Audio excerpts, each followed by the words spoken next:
Okay, great. Welcome everybody to Truth, Family, Culture, and Health, a live stream series with Ruben George.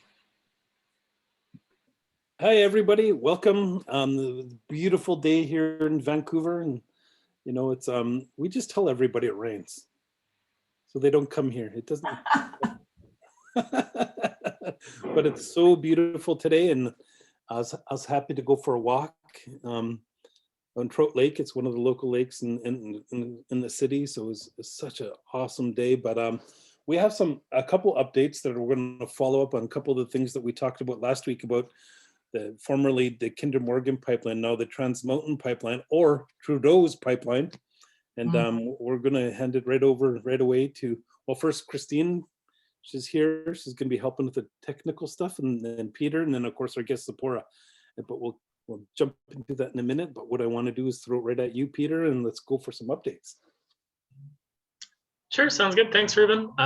Peter McCartney here, the climate campaigner for the Wilderness Committee, and yeah, there's lots going on. We've been following the insurance story on Trans Mountain campaign for quite a while, and as you'll remember from last week, Trans Mountain asked the regulator if they could hide their insurance policies and who was insuring their pipeline, because activists have been really effective in targeting those companies and actually driving up the costs for insurance for the pipeline. It was really down to the wire. Their deadline to file their insurance filings was on Friday. But unfortunately, the Canada Energy Regulator decided to go ahead and give them permission to hide their insurance companies. And, you know, that's just another sign of the lack of transparency on this pipeline. And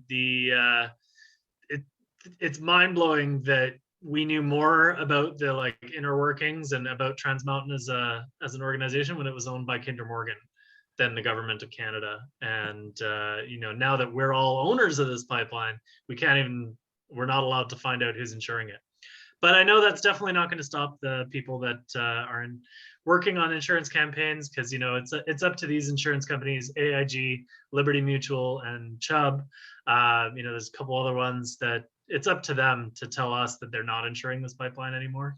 So I know that folks will keep the pressure up. Ruben, did you have something to add on that? Yeah, this just following up their release of apologizing to First Nations for being racist. Do you remember that? But anyway, continue. That's right. Yeah, they had some problems. The Canada Energy Regulator actually had to issue a letter to all, you know, pipeline workers, contractors, not to, you know, insult and offend the people who are out monitoring the pipeline, especially from the Indigenous Monitoring Committee. So yeah, it's following up on some pretty ugly stuff anyway, and you know, they just kind of glazed over Tsleil-Waututh's rights to know who's insuring the pipeline. It's violating their right to consent. Another big story this week was the Extinction Rebellion spring event. There were about 20 arrests over the weekend, largely protesting the Trans Mountain pipeline. They went out to the Lionsgate Bridge yesterday. Yes. I believe it was yesterday, and several people were arrested. And then they're wrapping up tomorrow in Crab Park with a day of sort of teach-ins and learning sessions. So if folks are interested and feel safe to do so, you know, I'd suggest checking it out. And then the last one that can I add to that one? Actually, I'm going down tomorrow at 3 o'clock to Crab Park with Elder Robert Mahaney from Squamish and Elder Shane Point from Musqueam, and my mom. She's also, if she can, she's going to come as well, and we're going to share some teachings of this traditional territory. And so I'm looking forward to tomorrow. My daughter was there last night, and 7 people got arrested last night, so I was a little worried where she is, but she's home safe. So, but no, I don't know where she's now. But she's an adult now, so I can't say get home. But thank you, Peter. Yeah, it's fantastic. Yeah, definitely. You know, I think they've got a really good program lined up, and I know they're real careful with the COVID measures. So, and the last story we've been looking at is you know, the ongoing sort of dispute over Line 5 that crosses in from Michigan to Ontario across the Straits of Mackinac in Anishinaabe territory. So Enbridge is a Canadian company, and if you'll remember, Enbridge had a massive oil spill on one of their pipelines in 2010 in Kalamazoo, Michigan. Just basically filled a whole river full of oil, and they had to scoop it all out. And so Enbridge owns a pipeline that crosses those straits. It's only about a 6-kilometer piece, but the governor of Michigan has ordered them to shut down the pipeline. And this Canadian company is not going to do it. They are refusing and basically implying that Governor Whitmer is out of line and ordering them to do anything, and have filed against the pipeline in court. Governor of Michigan has filed an injunction for this to shut down as of May 13th. And so, if the court grants that injunction, that pipeline will actually have to be shut down next Thursday. And, that would be particularly interesting blow to the fossil fuel industry, who are so brazen that they're actively just violating a governor's orders to shut down this pipeline. So that's one we'll be keeping an eye on next week as well. Ruben, did you have anything else you wanted to add before we? Just a little bit about that in our relations over across the border. Joel James, who gave a totem pole to Tsleil-Waututh Nation for standing up to the Kinder Morgan Trans Mountain Pipeline, then also gave one to our relations in Winnipeg for stopping the Energy East pipeline, and then he gave one to our relations at the Alberta tar sands for all the great work that they've been doing of stopping some of those projects. So and he likes to honor people too. So he's delivering one in the 15th of July to August 15th, and they're delivering a totem pole to President Biden. So it's going to build up some momentum. They're going to start the tour in LA. They're going to move to Seattle, then go straight across to Washington, DC. So just hoping that I could make it. We'll see with the travel restrictions and things are going on, but they've been keeping me in tune of what's going on. And Jewel, before then, Peter, just let you know, is Christine, he'll be a future guest just before the tour goes on. They're going to send me the calendar within the next couple of days, and I'll for sure share that with you. But there's some pretty good momentum and shifting from fossil fuels to green energy, and we're excited to see what else he has in store for some great changes. So yeah, I just want to say that much, Peter. Great. Well, that's all the updates I had. Ruben, would you like to introduce our special guest, Tzeporah? Yeah, I'll hand it to Christine to do that. All right. Hi, everyone. Sacred Ecology is a documentary film project production company and online publication about the importance of cultural and biodiversity preservation. We teamed up with Ruben George to create this live stream series called Truth, Family, Culture, and Health, which is the foundation of Coast Salish law. Ruben George is the Sacred Trust Manager of Tsleil-Waututh First Nation. He's an environmental activist, spiritual leader, Sundance chief, and grandson of Chief Dan George. He has spent the last decade fighting against the Trans Mountain Pipeline here in Canada. Today's special guest is Tzeporah Berman. She has been designing environmental advocacy campaigns and environmental policy for 30 years. She is a professor of environmental studies at York University, the international program director at Stand.Earth, the chair of the Fossil Fuel Non-Proliferation Treaty Initiative, the co-founder of the Global Oil and Gas Network, and the former co-director of Greenpeace International's Climate and Energy Program. Welcome, Tzeporah. Yeah, welcome, Tzeporah. Good to see you. With this COVID stuff, I haven't seen you for so long. All our meetings are done here. And also shout out to Peter from the Wilderness Committee. also partner here. But yeah, Tzeporah, thank you for popping in. It's COVID so crazy that I haven't seen you for over a year. You know, we pop in and get to work with each other for the last 11 years, and you've been doing really good work, and you know, learned a lot from you, because you were part of some pretty big projects before I started working directly in this environmental area. But what I'm curious, and it always, and our viewers are always interested, what was it in your heart and your soul that, after you introduce yourself and explain a little bit more, if anything we left out, but tell us what got you going, what was in your heart and soul that shifted things for you, that you wanted to start to create change and protect our Mother Earth, but also continue to make it a good, beautiful, healthy place where we can breathe and drink water.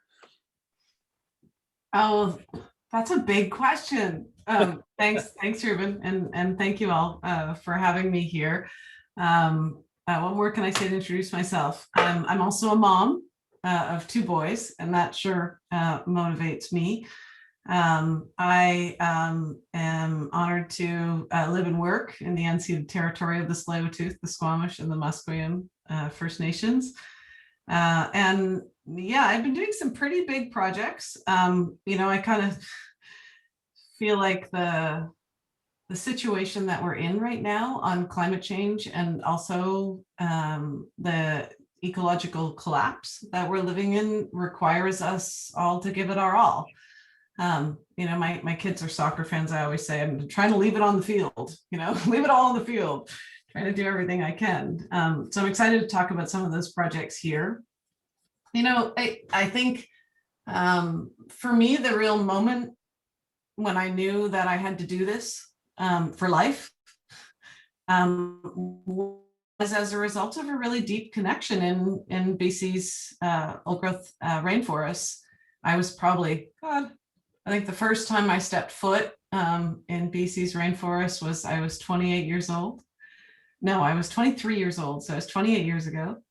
And I had, you know, I had a growing concern and awareness about environmental issues, but it was coming from a really heady place. You know, I was an academic, and the more I was learning, the more concerned I was. And I remember sitting in a geography class, University of Toronto, and I saw this image of Canada's temperate rainforests. And I was like, I didn't even know Canada had rainforests. You know, I knew about Brazil's rainforest. I didn't know about Canada's. And I just decided to come see it for myself. And I think it was a smart decision, you know, because it really is when you experience it firsthand, and that things shift. And so I came out to BC with spent all the money I had at the time on a pair of hiking boots and a plane ticket. And I didn't know anyone in British Columbia. And Peter, it was actually Western Canada Wilderness Committee. I remember standing at a phone booth near my hostel and looking it up in the yellow pages, environmental organizations. You know, I was just like, I want to go to the rainforest. I want to learn about it. And I came across Western Canada Wilderness Committee, and I just showed up at the office. And Joe Foy had me licking envelopes for a good 2 weeks, you know, and doing the volunteer things that someone who shows up off the street does. And one day, Paul George came walking out of his office with his big rumpled shirt, you know, and he's like, and he said, "Is that girl still here? She's done her time. Take her up to the camp, oh, for God's sakes." And so Joe Foy was going up to the camp that Western Canada Wilderness Committee had in the Carmana Valley. And I went up with him, and I knew nothing at the time. And I just, you know, I'm a good Jewish girl from Ontario. I knew how to cook. And so I just cooked in the camp for a couple months and tried to support people who were doing scientific research on murrelets and trying to prove that this place shouldn't be destroyed. And it was an incredible experience. And I knew in my heart and my soul, the first time I walked into the rainforest, that I was connected. I felt it for the first time, this real spiritual connection to the place and to the earth. And it was like, you know, I just felt the humming and the vibration, you know, of this live, rich ecosystem, like through my feet and my whole body. And I was just in love, and I would do anything to stay there. I was cooking, I was building trails, I was, you know, doing anything I could to support people. And I came back, I went home for school and came back my second summer to volunteer again. And the area that we'd been studying in the Walburn Valley and that we had proved marble murrelets were nesting in, an endangered seabird, had been entirely logged. And there was like a couple of the trees left standing, the ones that we had found the nests in, and then everything else was just a devastation around it. And it was really the first time in my life that I felt the real sense of urgency, you know, that my academic career and this scientific research wasn't going to solve it. And I just thought, I don't even know what campaigning is. I don't know what to do, but I have to figure it out. And that night, a group of folks came through in a van and they were like, we hear there are blockades up in Clackwood Sound and the community's blockading. It was 1992, before the big blockades. And they said, would you come with us? And I'd never done anything like that. I'd never protested anything in my life. And I just got in their van and I went up to Clackwood Sound. And I ended up cooking in the camp for all the people getting arrested. And I didn't know, you know, and listening and trying to learn.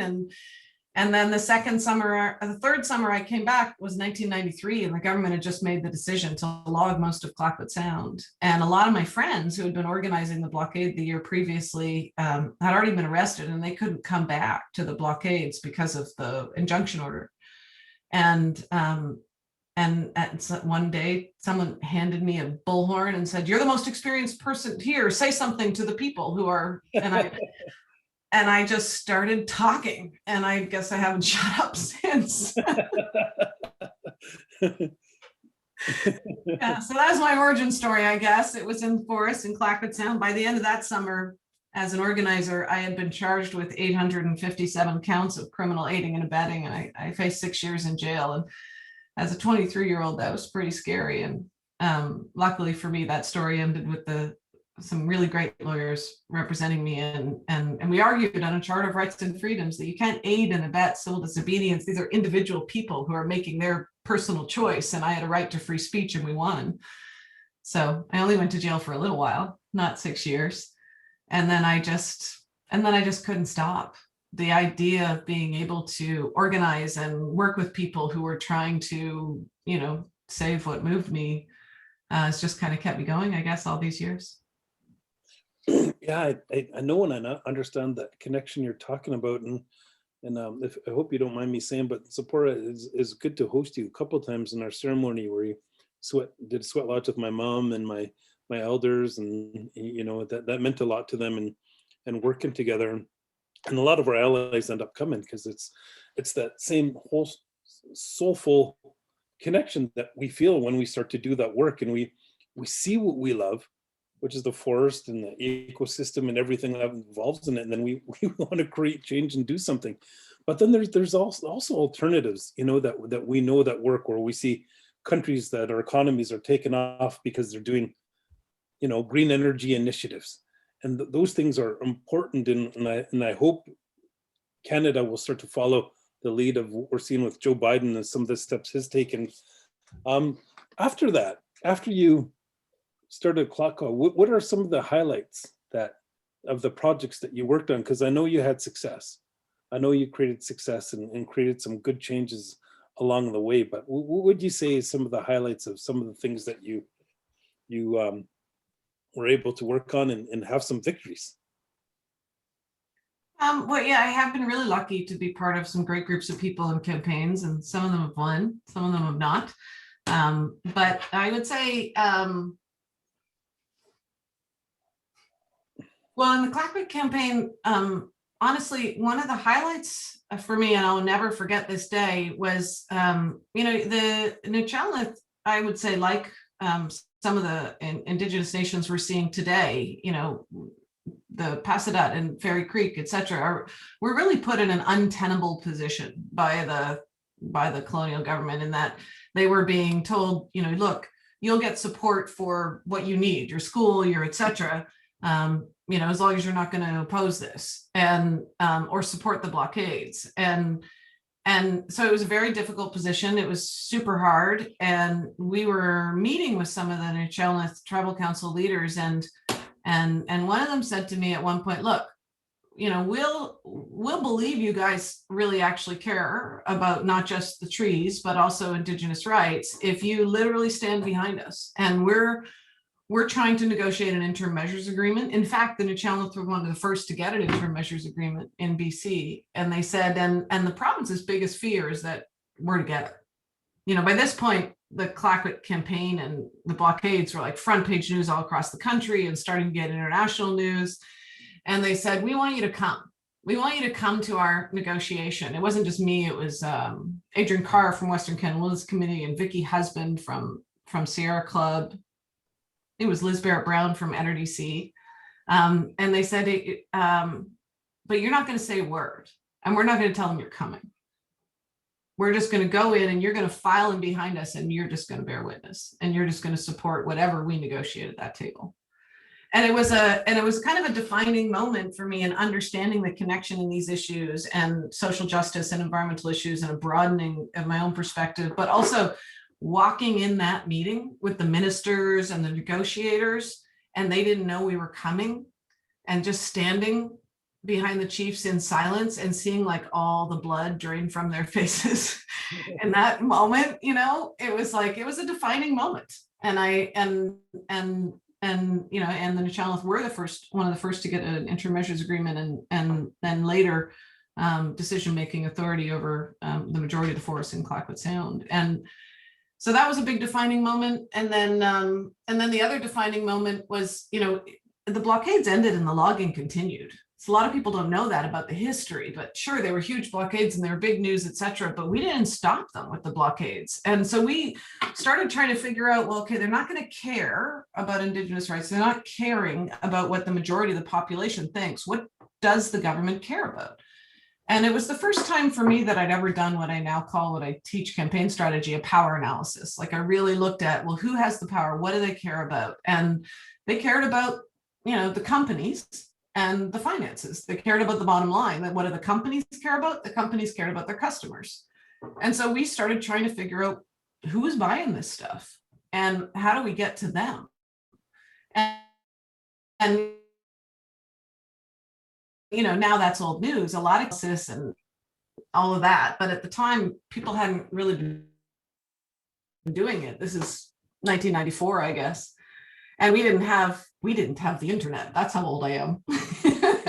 So you couldn't do supply chain analysis online. I can remember following logging trucks. Oh, it's going to this mill, and like pretending to be a student and taking the mill tour. And, oh, Pac Bell's a customer of yours. I see. Scott Paper, they're making toilet paper in the UK out of 1,000-year-old trees. Okay. And then, bought my first suit of Value Village and went and started meeting with those customers. And the customers started canceling contracts. And so it all led up to one day, which I'll never forget, in, I guess it was 96 or 97. And I got a call from Linda Cody, who is now at Pembina as the CEO, which is interesting. I got a call from Linda Cody and she said, all of our executives just keep getting calls from our customers. She was at Macmillan Bladel and she said, all of our executive team can't do anything but deal with this boycott you've started. And we give in. What do you want?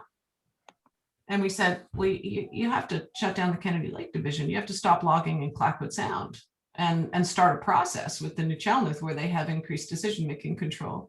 And the next day, all the logging stopped in Clayoquot Sound. And that was, I'll never forget that day. That was a big day. And from there we launched the markets work and started looking at really the rest of the province and talking to even more and more customers. And then in 2001, as a result of, we probably had at this point about $30 to $60 million of contract cancellations. The government agreed and the industry agreed to stop logging in all the intact valleys along the whole west coast of Canada and the Great Bear Rainforest.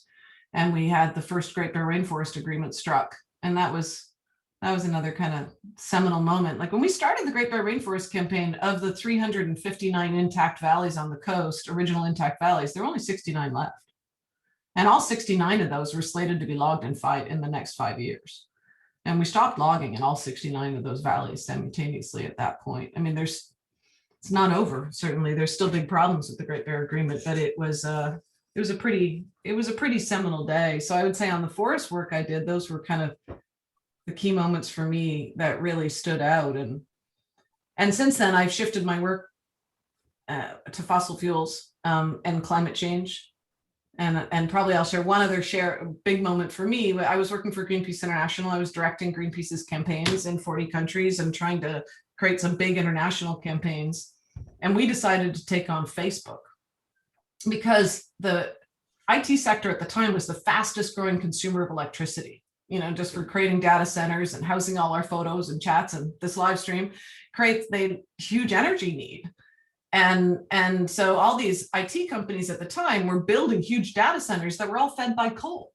New coal plants were being built just for Facebook and Apple and Google to power their data centers.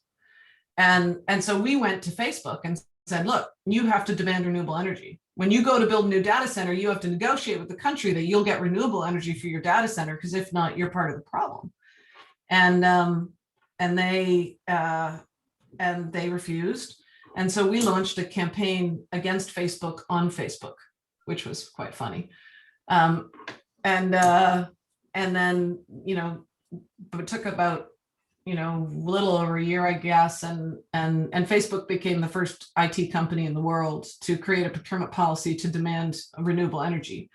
And that was like a domino effect in the IT sector, because they all compete with each other for reputational capital and for staff, really. And so, the day that Facebook agreed, to change their policies to demand renewable energy, and we knew that it would meant that some coal plants just don't get built.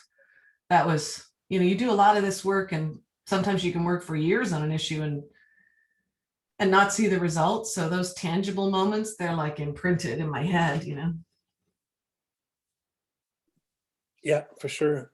Yeah, I think it's important to have that strategy, and that's why we work with so many different allies. You hosted meetings and I hosted meetings, and it's good that we have such a diverse group that shows up. Yeah. First Nations, all the NGOs, some of the tribes. We have to come from multiple angles, because that Tsleil-Waututh, we did that too, where we went to the AGM, we went to the international banks, we did town hall meetings, we did tours, and we did a whole bunch of different things. And all those things are important to bring awareness. And of course, we're suing them and we're going to court, and then looks like we're going to go to United Nations International Court. That's what it looks like. So yeah, I agree with you. All the different things that you have done and the diversity that you share, those are all important things. But I wanted to follow up on a little bit of that, the diversity that is there. But you mentioned too, that's part of what you teach, which is pretty neat. Like Eugene and I were always happy to go share where we can in the local universities here in Vancouver and add a little bit. But I'm called by all the local college and universities here just to share on that. And there's a lot of interest of people want to do that. But maybe what are some highlights that you teach in helping students to get involved and to create some really good change here and protecting Mother Earth and protecting what we love? Well, I feel like I've been on this 30-year journey and trying to understand how social change is made. What do you do when you get up in the morning about the issues that keep you up at night? And yeah. I feel really lucky that this is my work in the world, that I get to do that. But I realized early on that there's a lot of great books out there and a lot of great courses about the issues. You can learn a lot. You get about how, what's wrong, policy analysis, issue analysis, the facts. But it's actually not super easy to figure out, so what do you do? Like, how do you make an impact? What makes social change tip? Why is it that for years people fight for the right to marriage, and then it shifts, or years and years that we've worked on climate, and then you can see these tipping points where all of a sudden governments are starting to make decisions, or the ambition is increased, or what makes those tipping points and what's effective and what's not. And so what I've been trying to do when I am asked to lecture now and with my research is to try and really understand what motivates people to engage and act, whether they're decision makers or civil society. So what motivates people is one thing. And then the other thing that I look at is what builds power. Because I think a lot of people, when they first start working on issues that they care about, dive deep into an analysis of the issue and then get really involved in being righter than right. That's not, in my opinion, what makes social change. What makes social change is if a decision maker feels that they have to act. So what makes a decision maker act? That's part of the power analysis that I teach, because I think it's actually pretty simple. It's usually three things. One is it's personal, and they're motivated enough personally to actually take it on inside the institution or system that is not really set up to do more than incremental change. And every once in a while, you get an elected politician or a corporate leader who it really is. It's coming from their heart, and they're going to be the driving force from the inside. I would say, sadly, in 30 years of this work, I find that pretty rare. And so if it's not the individual that you can reach and really empower that champion to try and help push from the inside out, it's usually money or votes. Like, that's where the power is. The power is let's break it down. So in votes, it's how many people care about an issue and who cares. And are those people caring actually going to mean that it has an impact on whether you get reelected? Or for a corporation, whether people buy their product. So that relates to media strategies and reputational capital, and really what I call the grunt work of social change, which is organizing. If you have 10,000 people or 100,000 people telling a politician that they care about something, that's going to have a bigger impact than if there are 10 of you. No matter how good your analysis is and your policy work, you can prove that your solution is better, cheaper, makes more sense for the environment, and it doesn't mean that any law is going to shift or any corporate policy is going to shift. But if you can prove that enough people care that there will be an impact on that company or government, then it will shift. So that's the votes and people equation. And then the other equation is around money, looking at how does money influence politics and decision making. And so for example, right now I'm working on a campaign in the Amazon with Indigenous nations. Stand.Earth has partnered with COICA, the Federation of Indigenous Nations in the Amazon. And we want to stop new oil drilling in Indigenous territories in the Amazon. And we started looking at this power analysis and realized that we can put all the pressure we want on Amazonian governments, but Bolsonaro's not going to care in Brazil. And even in other countries where they might care more, they don't really have a choice. Like, they're drilling just to feed their debts. Like, Ecuador has a debt for oil swap with China. So even if we pressure Ecuador, it's not going to matter. So we started looking at how do we change the finance? How do we follow the money? And we did research on who's funding this oil drilling, who's funding the trade of oil. And working with Amazon Watch, Stand.Earth released a report showing the top 6 European banks that are funding oil trading in the Amazon. And all of those banks have climate policies. All of those banks have Indigenous rights policies. And they don't want people to know that they're funding oil trading in the Amazon. So once we released that report and started meeting with them, they just started dropping like flies. And now, 8 months later, 5 of the 6 banks have totally changed their policies, and we've stopped billions of dollars of oil trade as a result of that research. Now, has that protected and lifted up the Indigenous vision for a living forest? Not quite yet, but it has meant international coverage about how there's new potential oil drilling in the Amazon. It has meant that now we have a bunch of banks on our side, and the governments have started to respond. And ultimately, the other thing I teach is around theory of change. Like, how are you actually going to solidify the change? Ultimately, we're going to need debt forgiveness. The world has to realize, and especially wealthy governments, and banks, international institutions like the IMF and the World Bank, that the Amazon is worth more standing. And of course it is, because it is, we grew up thinking it was the lungs of the planet. The more I learn from working with indigenous nations in the Amazon, I realize it's also, the veins of the planet. What happens in the Amazon affects global hydrology systems and water systems, and a stable climate. And so we're now working with scientists to present that case to governments and financial institutions to try and push an issue for debt forgiveness. And we brought it to international attention through this banks campaign. So I would say, if you remember anything, usually I say, if you remember anything in this lecture, remember that it's not the facts that are going to motivate people. What's going to motivate people is that there are going to be consequences for not acting. And what's going to motivate an individual to take action in your campaign or be a part of the issue that you're working on is those people are motivated by knowing that if they spend some time working on something, it's going to work. It's going to make change. People are motivated by opportunity, not by facts. And so I really kind of break it down to what does that mean for communications, and what does that mean for how you design your work on an issue? Because I think we can get kind of wrapped up in the facts, and we can just try and educate people. And you can do that a lot, as loud as you want, with a bullhorn over and over again, and it might make you feel better, but it won't necessarily change the laws or the policies. Oh, I think you're muted.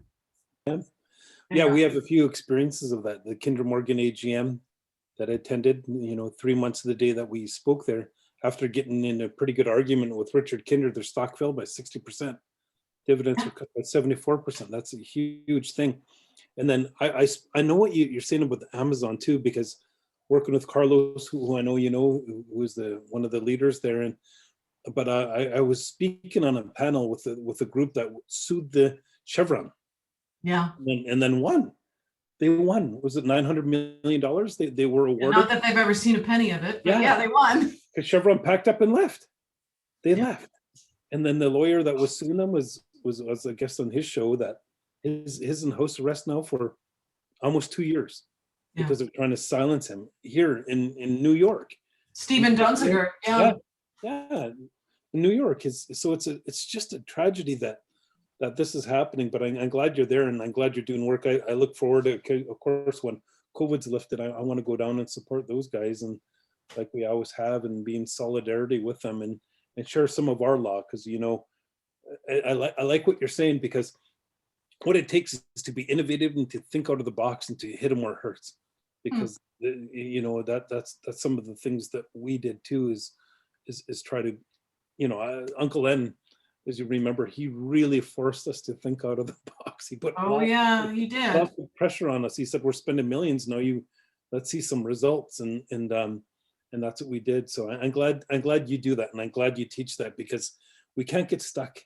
We can't get stuck in the facts are really important, but we have to create that change, create the change for the system. So I'm glad. Yeah, and it takes persistence. And honestly, I think the most important thing I've learned is that there's no right tactic. There's no one right organization, or it takes all the tools in your toolbox.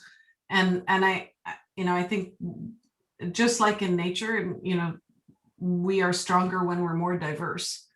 And so, if you can build work where one group's doing one thing, one group's doing another, but that we're all trying to push in the same direction. I have done, I've blockaded, I've boycotted, I've negotiated in the boardrooms, and people are always like, oh, so now you recognize that direct action didn't get anywhere, so now you're in a boardroom doing negotiations. And I'm like, no. The reason I'm in the boardroom is because there was the blockades. The blockades created power, and then you try and work on the solutions. I think it doesn't mean that everyone has to be comfortable with every tactic. If you're a researcher and you want to do research to support an issue, then great. But one of the things that drives me nuts in the movement is when we kind of eat our own, when people say like, those people blockading, that's not the right way to do it. These people over here are doing it the right way. I just, I actually think we need to let 1,000 flowers bloom on quite a lot of different issues. Uncle Enz would say simply, we're on the same canoe going in the same direction. Let's paddle together. Right? Exactly. And I totally hear you, because you talk about the two things, the politics and the money. That's what we also did. The campaigns that we did with Wilderness Committee with Ben West back in the day, and we did with other people. At the first town hall we did was 20 people showed up, sent out hundreds of flyers, and then it got to the point, that's in Burnaby. Then it got to the point that 71% of Burnaby residents supported Tsleil-Waututh Nation and soon Canada for not consulting. So that helped. Those things help. And then remember Kennedy's, before he left and became mayor, he did his study, and it was sharing that how many people would get arrested, how many people opposed, and those numbers were really high, 80,000 people, or no, 60,000 people, and willing to do something about it. But I hear you. The diversity of, just like the meetings that you have, calling all the NGOs and allies together are so important to hear what everyone's doing and how every little bit helps. So, the weird thing about the Trans Mountain campaign is we did win. Yeah. The financial strategies, the organizing, the economic analysis, all that work for all those years. Like, I think this is my 9th year on Trans Mountain, maybe. It's been a long haul. So it takes persistence and dedication. That's one lesson. But the other lesson is that, you can't know what's going to happen. And I think I personally underestimated the political influence of the oil and gas sector on Justin Trudeau. I mean, having lived through the Harper years, where they were climate deniers, where they were muzzling scientists, where they were gutting environmental laws, I was relieved to have the Trudeau government get elected. And I really thought that it would change, certainly that they would get out from under. Some of my family voted for him, thinking the same thing. Yeah, and then so you won. The investors pull out as a result of, I think, our campaigns. You going down to the Kinder Morgan AGMs, etc., and then the government bought it, and now it's on track to be, one of the most expensive pipelines ever produced in the entire world if they keep building it. Like, what's the ticket at now? Something like 20 billion, because there's been so many protests, there's been so many delays. It is.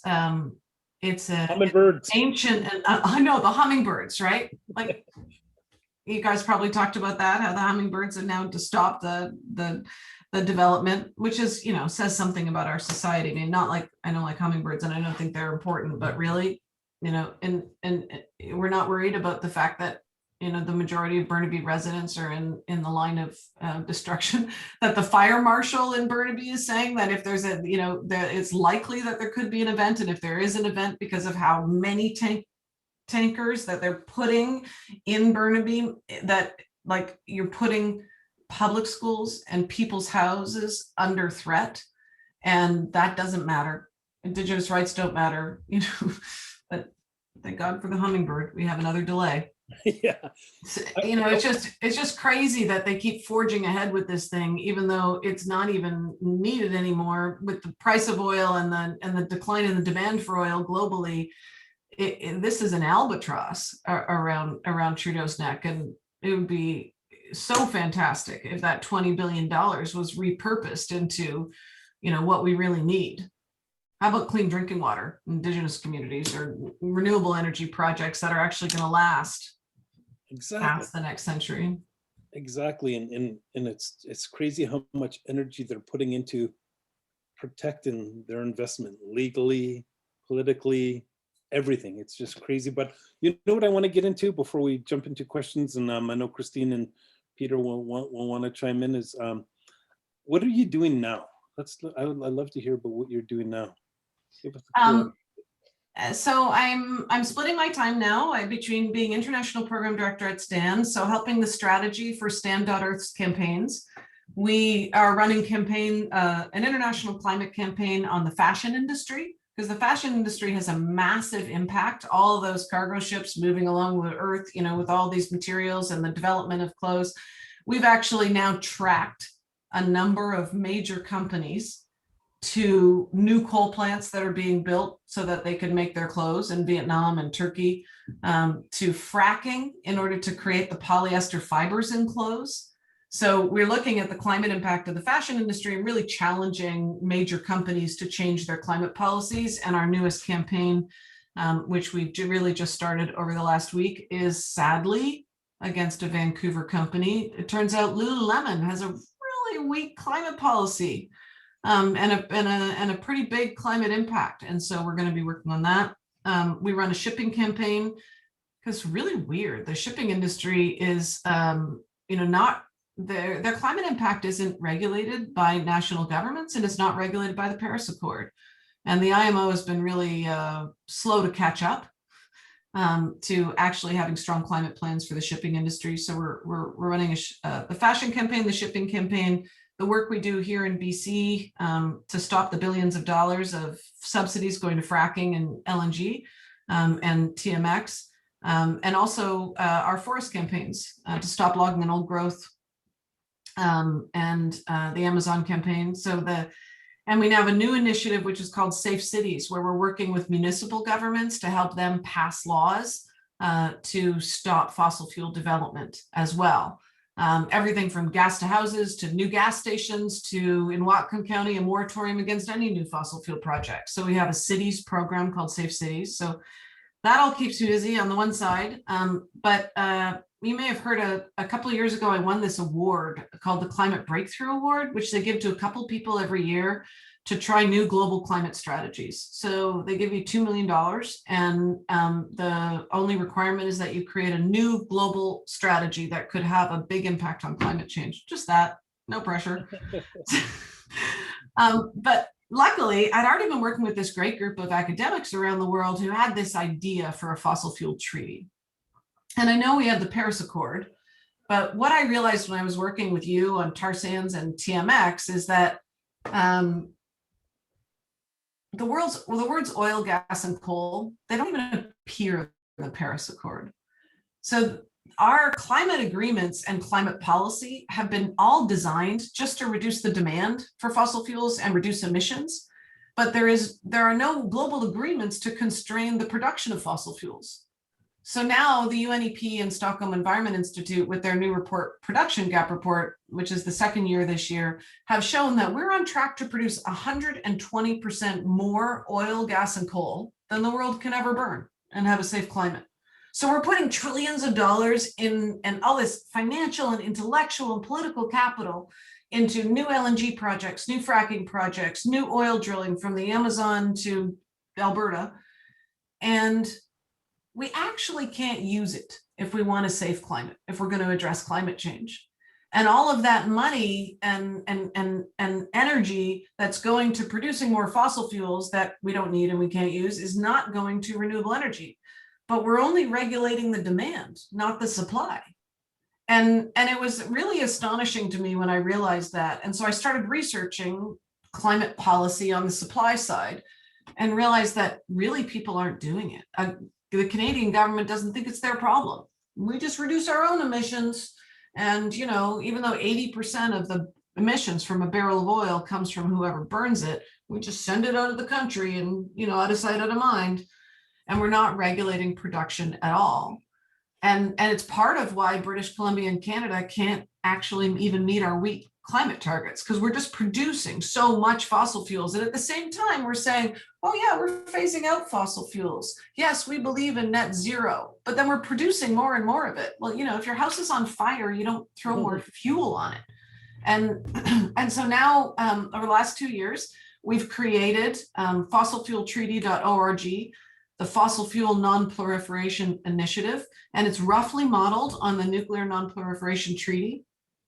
We have 400 organizations around the world who have endorsed it and who are participating in the campaign and the diplomatic efforts.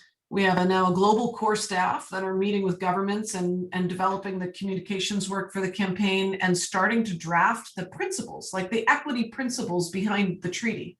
Because who gets to produce? Like, why does Canada keep getting to produce fossil fuels? You know, so if we can only produce so much, if we're going to stop the expansion and allow the existing fossil fuel production to decline, how much, what is the decline, and in which countries? Because some countries, it's way harder because it's a huge percentage of their GDP, and there are countries in the global south that, you know, their economies would collapse if they just shut down all production.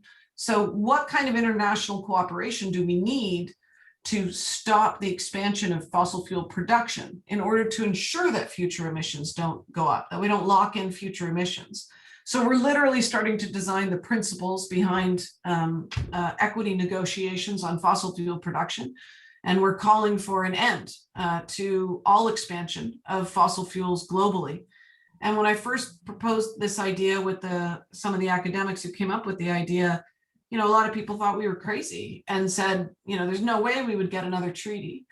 Well, last week, 101 Nobel laureates endorsed the concept, including the Dalai Lama. It was in newspapers in 27 countries, translated into, it was just wild watching my Slack go by. It was like our staff were going crazy. It was like, it hit front page in Burkina Faso, it's trending in Turkey, it's, you know, and it just went wild. And, you know, the president of Spain included it in his speech in the Biden summit.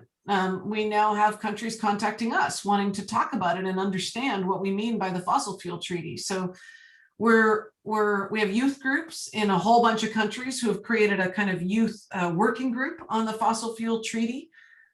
So anyone can join the campaign. So we don't own it. We're just trying to create the idea and put it out there in the world. And so if you go to fossilfueltreaty.org, you can endorse the concept, but also there's a campaign hub. And if you click on that, all the resources you would need to campaign on the treaty in your own town or community are there. And part of what we're doing is trying to get cities to endorse the concept, because that was part of what led to the nuclear non-proliferation treaty, because the national governments were too under the thumb of the nuclear industry, just like our own national governments under the thumb of the oil and gas industry. But city governments have actually a lot more, they're less influenced. And if enough cities band together and call this out, it starts to create a kind of a drumbeat. So in Indigenous nations around the world are starting to endorse. IEN, Tom Goldduke just joined our board, as did Gregorio Mirabel from Queca. And Vancouver was the first city in the world to endorse the Fossil Fuel Non-Proliferation Treaty Initiative. Nice. And now Barcelona has endorsed, last week, Los Angeles endorsed. So it's starting to build momentum around the world. And I'm pretty excited about it. It feels really good to be working on something that is commensurate with the scale of the problem. Good. You know? Yeah, that's really good. Congratulations on that. That's really exciting news. That's really important to, and then it's a really good tool that you have all these cities and national organizations that are going to be educating for people who are elected, their constituents, and so that's awesome. That's really good stuff. So well, what I love is I hear all the time from people who are, you know, you're blockading line 3, you're working on Trans Mountain, you're in Argentina, it's trying to stop the Vaca Muerta LNG, or the folks in Guyana are trying to stop the new oil drilling. And the fossil fuel treaty says no expansion anywhere, because that's what's going to keep the world safe. The science says that. We need a 6% decline in fossil fuel production globally per year starting now if we are going to stop the worst impacts of the fires and the floods and the extreme weather. We know that. And we know we already have the potential for renewable energy at scale and electrification to replace it. But everybody feels alone in their fight, you know? I mean, I know we did, you know, it's just, and we're playing this horrible game of whack-a-mole where, you know, you stop a project and then the fossil fuel industry just proposes another one somewhere else. And this kind of bands us together. It makes us greater than the sum of their parts. So we're not just telling Trudeau, you know, to stop the expansion of fossil fuels. We're telling all world leaders to stop the expansion of fossil fuels. And you know, they always say, well, what was it Trudeau said? Oh, Peter, you would remember, he said, no sane leader would leave billions of oil in the ground. We wouldn't be competitive. Okay, well, here's how you can be competitive. You can all stop it at once. Yeah, yeah, good. That's awesome. That's awesome. Yeah, thank you so much. It's similar, like doing the show, it sure parked a lot of conversations that with people that we worked with that want to get together and want to create something, want to do something. And, with us and First Nations across Canada, we're collaborating now. We're really collaborating because how the government shows and works with us is the same right across the board, from the Mi'kmaq and their rights with Sir Simon, what he was doing, Dark Nippenak, what he was doing.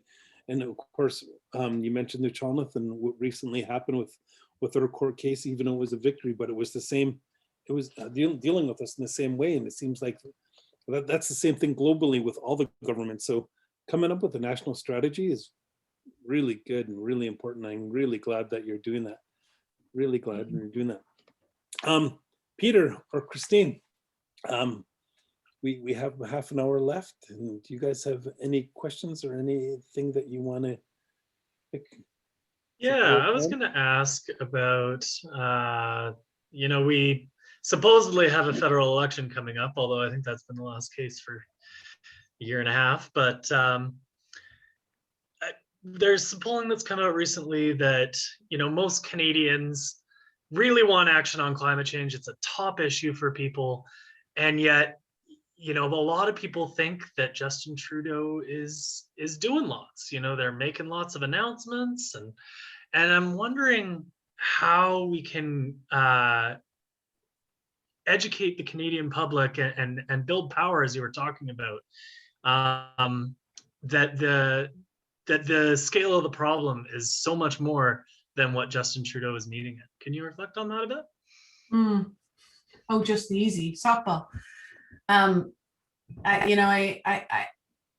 do think one of the problems we have in motivating people on climate action is that there's this dissonance, this cognitive dissonance. If it really was an emergency, people would be acting, right? If your house is on fire, you don't just sit there and say, my house is on fire. And you see that in the climate psychology research. And I think we definitely do have that in Canada. We have the numbers that show that people care and they're worried, but they're not too worried because they're not seeing a sense of urgency. They're not, and you're right, the Trudeau government talks a good talk. And it's not like they haven't done anything. I do really think it's important that that we're clear that, the carbon price is great, but I think they used all of their political chits on one policy that is generally unpopular, a raise in tax. I think it was a mistake to do that because the carbon price alone will not solve this, especially when you design a carbon price so that 80% of the emissions from the oil and gas sector aren't taxed. So it's not, Canada's fastest growing source of emissions right now is the oil and gas sector, just the production, not the use of the oil, but just the production emissions from the oil and gas sector. And so they haven't addressed that yet, but they have done a number of other great initiatives on energy efficiency, on buildings, on they're getting there on transportation. There's more that they could do, obviously, but they have done a bunch of good stuff on pricing and some other things. But their climate policy has a big gaping hole when it comes to oil and gas. They're subsidizing the infrastructure and buying out things like Trans Mountain, and they're just allowing oil and gas emissions to increase. Okay, so what do we do?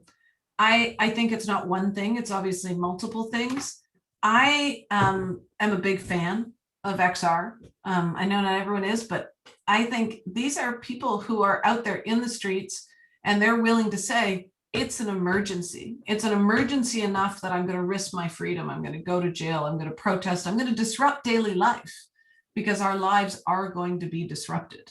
And we can't forget that. We need to remember those images from floods and heat waves. We need to remember those images from people being dislocated from their homes in fires in BC and Alberta, California.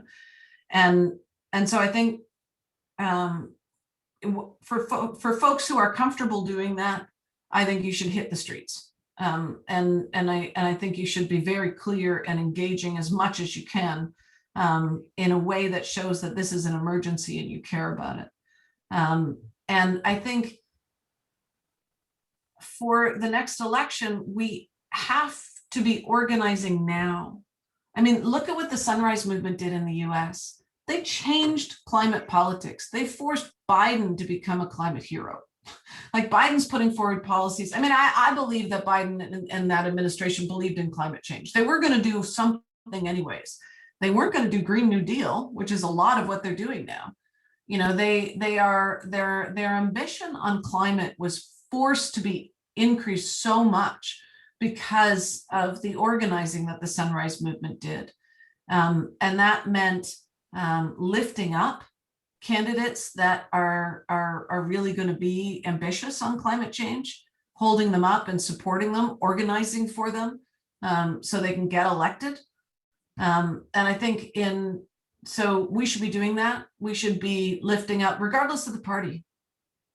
We should be lifting up climate champions and pushing a very radical climate agenda right now, because we've lost the luxury of incrementalism.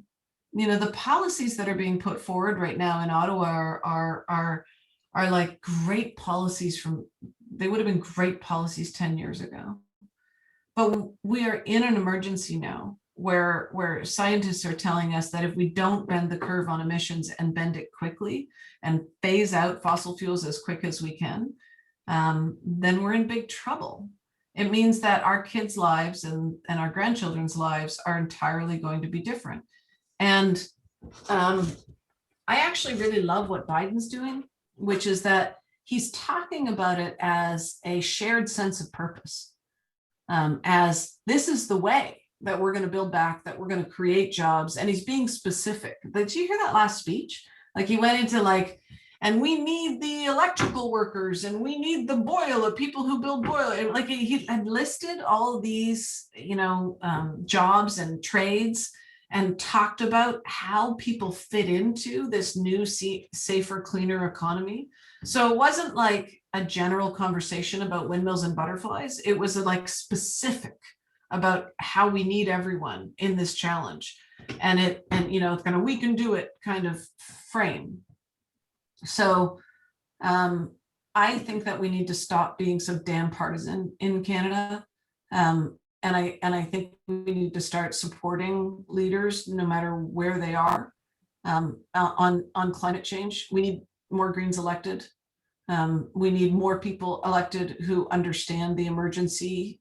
We need to be pushing hard on the NDP to have strong platforms that are going to pull, you know, the Liberals left, and, you know, or, you know, to have anything public right now at a federal level on climate change and ambition. Like, where are they? But, you know, I don't know, Peter, I don't think there's any silver bullet, but I really do think it comes down to organizing and supporting candidates who are going to stick their neck out on this issue. And also as environmental organizations and Indigenous leadership, we need to be helping the public understand the difference between bad climate policy or middling climate policy and good climate policy. And we're making it too complicated. You know, if the production and the emissions from fossil fuels are not going down quickly, they're failing. So what's your plan to make them go down quickly? Canada's emissions are rising. BC's emissions are rising. Alberta's emissions are rising. Canada has the worst track record right now on our emissions trajectory of all G7 countries. So I feel like it's not rocket science. We have to be focusing on those numbers and who has a plan to make emissions go down. And you know, we make it so complicated, climate policy, and I think that's to the advantage of the fossil fuel industry. 80% of the emissions trapped in our atmosphere come from 3 products: oil, gas, and coal. That's it. It's that complicated. The reason we're in this entire mess that threatens global economic and ecological stability and human well-being is because of 3 products: oil, gas, and coal. and we need to phase them out. And every ton matters. Every ton that we don't emit right now and we don't build right now literally will save lives. And that we have to stay really focused on that. Yeah, I hear you. It is frustrating with Trudeau and this government, and an election for sure is needed, because it is a priority. It has to be a priority, and it's not one or the other. It's not our economy and jobs and or green energy, like how they try to paint it out to be. It's we can include. We see countries that are doing really well, like I said earlier in the show, that there is something that we could create. There is something that could be sustainable economically and for jobs and for our earth. And so for sure agree with you. And I look at the parties, and from my standpoint as a First Nation, even here in BC, it's crazy to think that the NDP has never done a significant deal with First Nations here regionally. And it's always the Conservatives or Liberals. But you're right, though. We need to move forward with the ones that fit, the ones that move right, the ones that want to create change, the ones that want to have a better place. And so, well, we'll see. We'll see what happens with federally, and it's important that we get out and create exactly what you're saying. So thank you for that. Thank you for that. Peter or Christine? Yeah, I have a question. I like what you're saying, Tzeporah, about how to create campaigns for social change. And the main question is what motivates people and what makes a decision maker act. And you specifically talked about how it would affect someone personally. People are also motivated by opportunity. You said people are motivated by money. And in the case of politicians, they're motivated by votes. And what it comes down to, you said, is there will be consequences for not acting. And that should be the basis of motivation. So is what you're trying to say is essentially we need to educate people on a personal level, but also people who are in decision-making roles, what those consequences are? Yeah, but it's more than educating people on a personal level. I think we focus too much on educating people. It's about motivating people. So I often talk to folks who are designing campaigns and they say, we have to do a communications initiative where we, get more people to know about this report. Okay, why? The core question is, what do you want people to do when they hear about it? And how are you providing access for them to do something meaningful? Because the basic premise of organizing is we're greater than the sum of our parts, right? So if you have 10 people that care about an issue, how do you organize so that a politician hears that 10,000 people care about an issue? How do you organize so that it's not just environmental groups that care, but they're hearing from scientists and teachers and Indigenous leaders and unions and a bigger tent? So it's actually a more diverse tent and its numbers. And that's what organizing is. And when organizing gets really good, you're doing that in a way that matters to them. BC NDP, they care about the suburban vote. What are you doing in the suburbs? etc. Like you want to find the demographic that a politician cares about and the region that a politician cares about, or the individuals. Some politicians really listen to particular sectors. They don't, or particular people. So it's not just about what is being said, it's about who's saying it.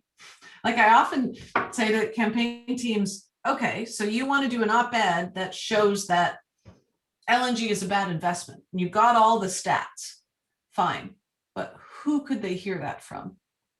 Who should that op-ed be from?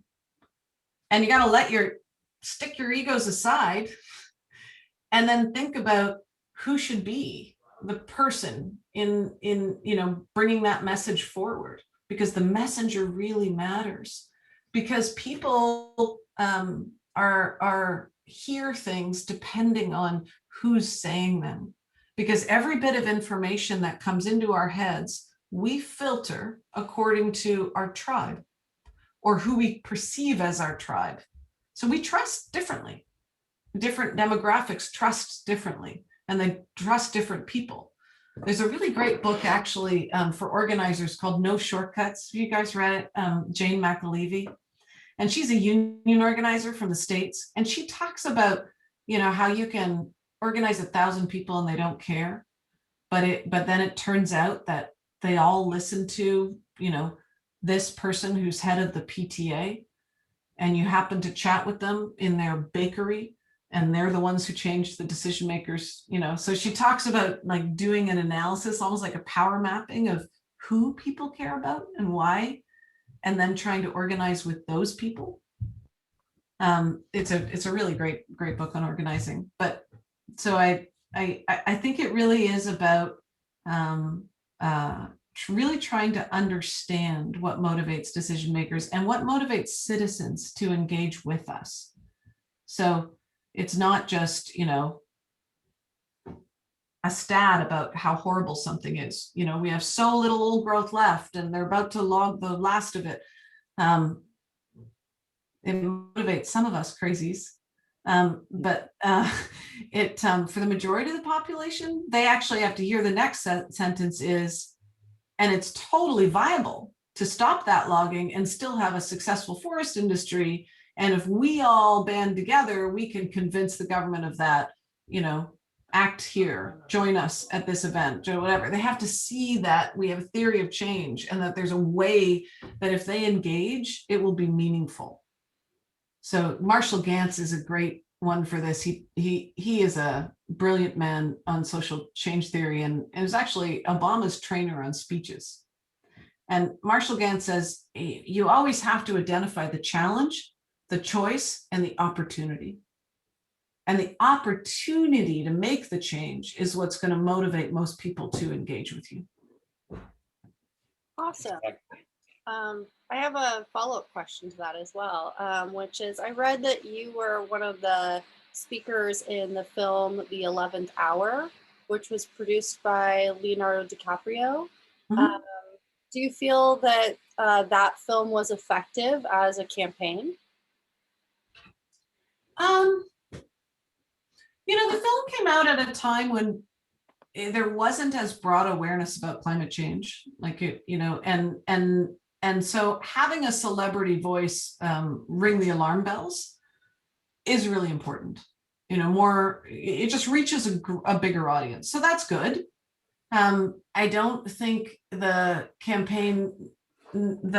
film necessarily had a clear call to action. It didn't spend enough time on the opportunity part. It was like, it was a big part of that film was about the problem, and the opportunity was kind of tagged on at the end. And so it didn't necessarily motivate people.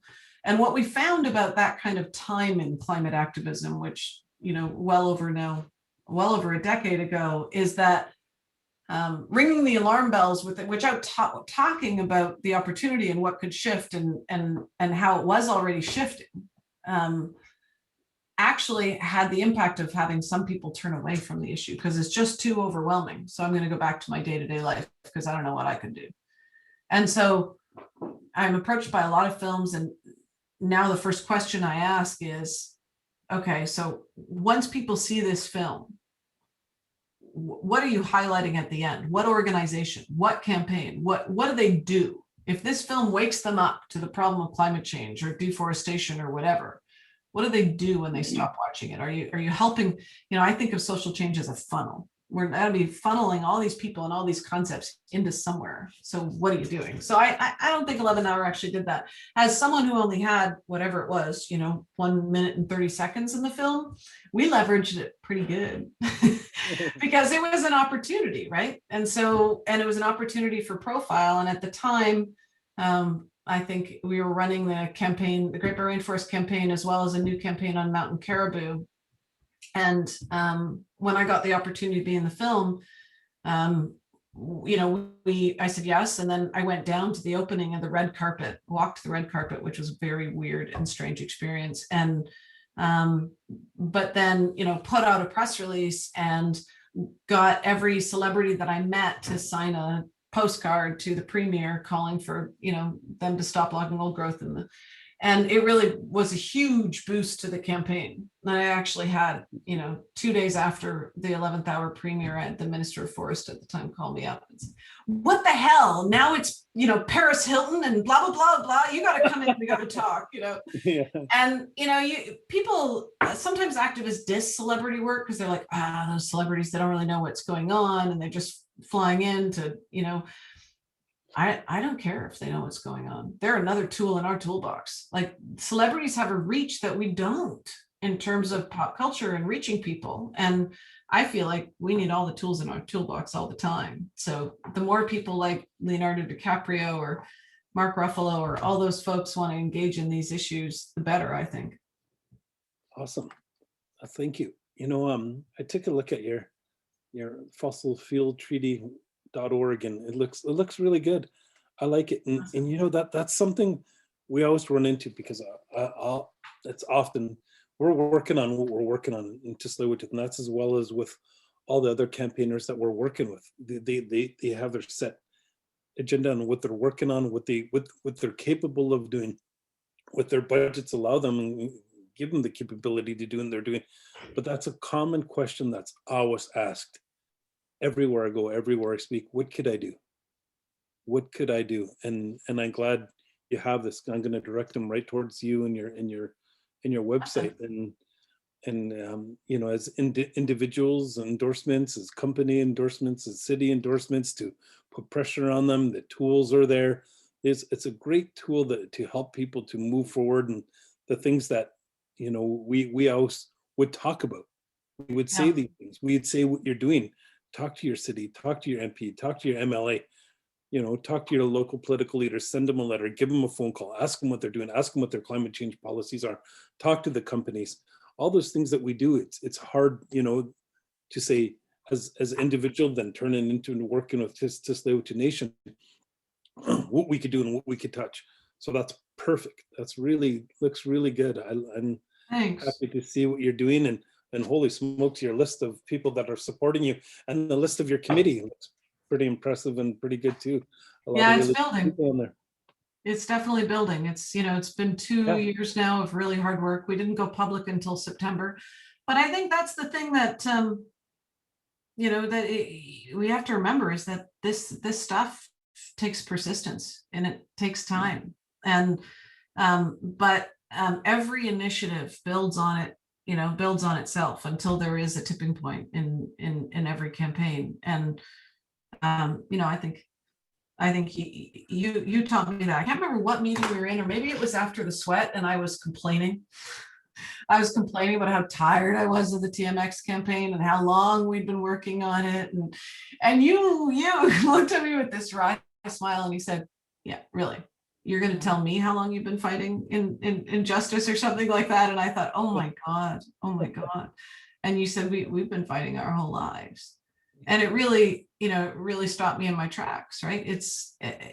And a lot of the Indigenous leaders I've been working with, including you, have, the best sense of humor about it, the most welcoming to people to come into it, the most, and part of that ability to not get burnt out and to be dedicated and persistent in this work, I think, I think it probably comes in part from the spiritual connection, and the sense of purpose. For sure. And that's us, truth. That's Coasalish law, truth, family, health, and culture. Yeah. As we incorporate those values in what are common. And we've been together in different countries where we were invited to ceremony, and it's the same thing. Any fundamental, any religious or any spiritual belief are simple, the teachings of humanity, love and honor and respect, and all those great things. And I'm lucky to work where I work, where that is our law. And I'm proud that you're incorporating those same values and into the work that you're doing. I really love your website. It looks really good, and it's such a good tool. But we're running out of time. We have about 6 minutes. And anything else that you want to share, you want to talk about? Actually, I moved to share this story with you because this really short story, because I think it highlights a lot of what you're saying in this podcast that you're doing. A couple of years ago, I had the honor of spending some time in the Quechua territory in the heart of the Amazon in Ecuador. And was sitting one night late with one of the elders and who I just met. And he was talking to me through two interpreters because he only spoke Quechua. So it was Quechua to Spanish and the Spanish to English because I don't even speak Spanish. And so, through two interpreters, he says to me, so Tzeporah, we've been studying your society and culture. And I was wondering if you could explain to me your concept of wealth, because as far as I can understand it, it all surrounds this paper money you've created. And it was just this moment of kind of like where everything turns on its head for you, and I just like, and I was like, I don't think I can explain it to you because it doesn't make a lot of sense to me either most of the time. Tell me, how does your society, how does your community define wealth? And he said, that's easy. Wealth is a healthy forest that provides us with our water, our food, and our medicine. It's a strong community that surrounds you and love. That's what wealth is. And it was kind of in that moment, and I realized that what was, first of all, so important about the work that we're doing there to try and help lift up and amplify the living forest vision of the Quechua and other nations there, and to stop the drilling into the heart of their territory, but also that the world just needs those lessons now more than ever. It's so crazy that we're so driven now, and wherever I go in the world, whatever campaign I'm working on, it's the same thing. The short-term profit. Isn't it crazy those words come when you need it the most?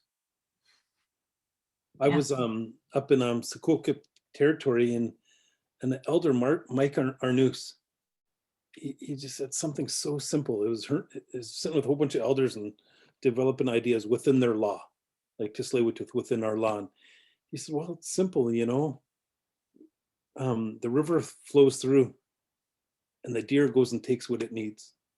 The bear goes and takes what it needs. The mouse even goes and takes what it needs. It doesn't take more than what it needs. And more importantly, it doesn't leave a mess that's going to go down river and affect its neighbors. That's how we got to be. Yeah. We got to stop this so it doesn't affect you. And he pointed at me, you're our neighbor. But it's just so simple. Like, it makes so much sense, and it's so beautiful and elegant. But Well,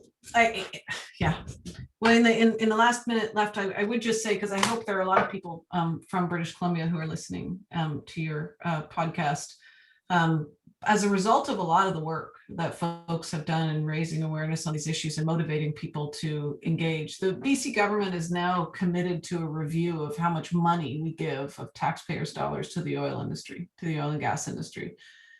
They're being forced to do that because so many people are upset about the fact that this year and last year, we gave $1 billion of taxpayers' money to the oil and gas industry to help them increase fracking and LNG development in this province. That's twice as much as we put to implementing the entire climate plan of the entire province. And they're now this summer going to be doing a review of the subsidies and supposedly listening to the public about whether this is where we want our taxpayers' dollars going to, and what kind of royalty regime we should have for the oil and gas industry. I think it's really critical. It's a really important moment. And they're also right now defining the next leg of what the climate plan in British Columbia is going to look like. So, we're taught in this world to be consumers, getting back to that idea of wealth. You're worried about the environment, buy a Tesla and buy a different light bulb and get an e-bike. And, sure, lifestyle stuff matters, but not as much as our laws, not as much as where our budgets go right now.